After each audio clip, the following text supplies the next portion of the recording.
Anjos e demônios.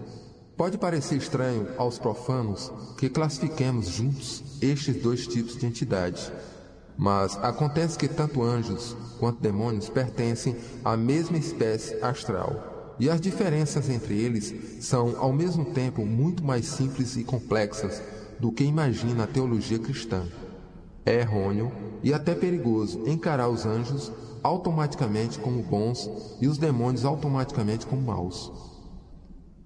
A melhor descrição das características gerais de anjos e demônios e das diferenças entre eles está num poema em prosa de um grande místico, poeta e pintor inglês do século XIX, William Blake, chamado O Casamento do Céu e do Inferno. Em geral, pode-se dizer que os anjos são convencionais formalistas. Para um anjo, a letra da lei, qualquer que seja a lei, é sagrada. Já os demônios são criativos, críticos e pragmáticos. Os demônios estão sempre dispostos a interpretar a lei, qualquer que seja a lei, de acordo com a conveniência de cada particular ocasião. Anjos não têm inteligência original. Eles são dogmáticos e escrupulosamente fiéis aos princípios adotados. Um anjo que aceitasse o dogma romano alexandrino, por exemplo, levaria a sua aceitação até a última consequência, aprovaria a Inquisição romana e encararia a tortura e imolação de seres humanos em praça pública, como um ato necessário para satisfazer o enunciado do dogma. Demônios são rebeldes e individualistas. Um demônio poderia aceitar a Inquisição romana e até colaborar com ela, mas faria isto apenas para se divertir. Muitos dos demônios têm prazer em destruir a estrutura física da existência humana, que eles consideram um distúrbio da ecologia terrestre, ou simplesmente gostam de ver um ser humano sofrer. Os anjos não gostam de causar sofrimento, mas não se perturbam em causá-lo, se assim fazendo puderem comprovar seus dogmas ou crenças.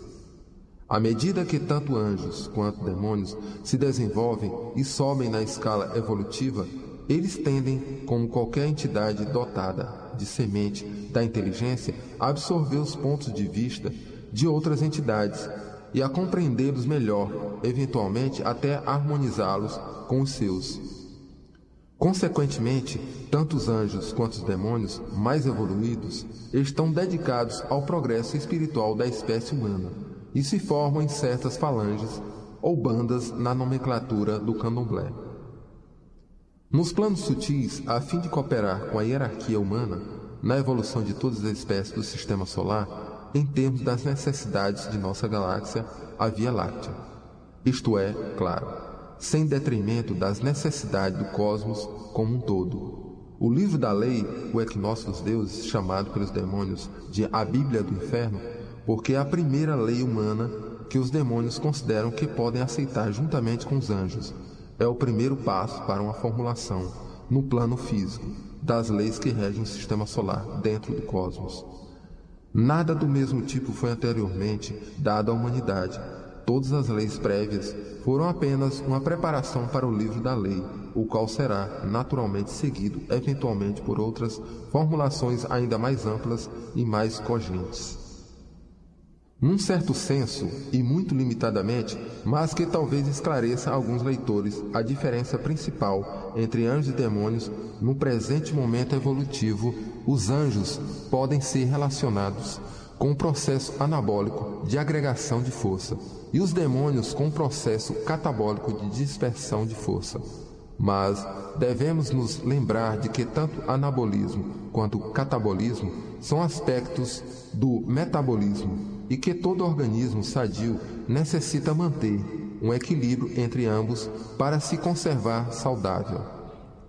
À medida que eles aumentam em compreensão e perspectiva, tanto os anjos quanto os demônios percebem a necessidade dos pares de opostos e a essencial harmonia através do princípio de polaridade. Vamos detalhar a seguir as hierarquias chamadas angélicas pela Cabala hebraica.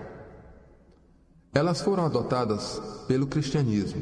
Devemos lembrar aos leitores que, ao contrário do que pensam os cristãos, estas hierarquias incluem tanto entidades dedicadas à construção quanto à destruição, ou na palavra vulgar dos teólogos, tanto anjos quanto demônios, e que a atividade dessas criaturas não deve ser automaticamente associada em nossas mentes quer ao conceito do bem, quer ao conceito do mal.